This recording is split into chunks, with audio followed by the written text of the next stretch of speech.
We've got the iPhone 15 and the 15 Plus, and we're unboxing them both. Starting off with the standard iPhone 15, which we got in what Apple is calling blue, even though it looks more white than anything. Inside the box, we have a reminder that this phone doesn't have a physical SIM slot, just like the iPhone 14. And then new for this year, there's the USB-C cable, so no more lightning cables going forward. And this new cable is actually pretty nice, with it being braided, so it should be a bit more durable, hopefully. But here is the phone itself. And obviously, one of the big new changes is it has a USB-C port instead of a lightning port. It's still kind of weird seeing USB-C on an iPhone, but it does enable some new features that we'll talk about in a sec. But at least visually, a bigger change I think is on the back, where Apple is finally using matte glass instead of the glossy finish on the iPhone 14 and before. Those phones would always pick up fingerprints like crazy and almost felt a little bit too grippy, whereas now the iPhone 15 stays looking clean and it just feels more premium, kind of like the Pro models do.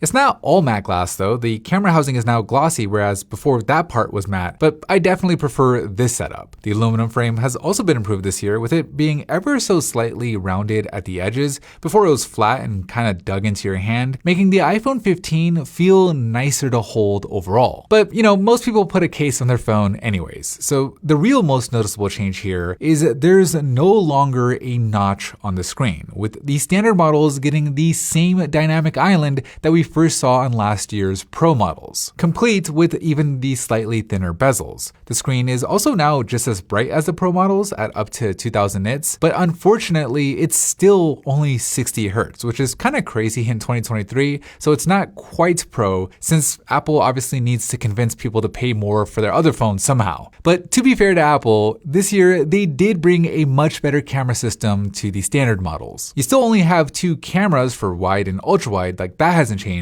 But because the iPhone 15 has a new 48 megapixel sensor, you now have the option to crop in 2x without technically losing any optical quality. So it's kind of like having three cameras where you have the ultra wide, the standard, and now a 2x zoom, which technically makes this the biggest zoom range on a standard model ever. But arguably, I think a better new feature on the cameras is the new portrait option, where you don't have to remember to go into portrait mode to get that nice blur effect. With the iPhone 15s being smart enough to automatically capture depth information anytime it spots a person or a dog or a cat in your photos, and then lets you add those depth effects after the fact, which, you know, being someone who always forgets to go into portrait mode, this is something I definitely appreciate. Okay, moving on to the iPhone 15 Plus. We got it in the black color, and it actually looks black, and inside the box you have the same set of accessories. I was hoping that Apple would color match this cable to the phone like they do with their Macs, but it's the same braided cable as before, which, you know, is fine,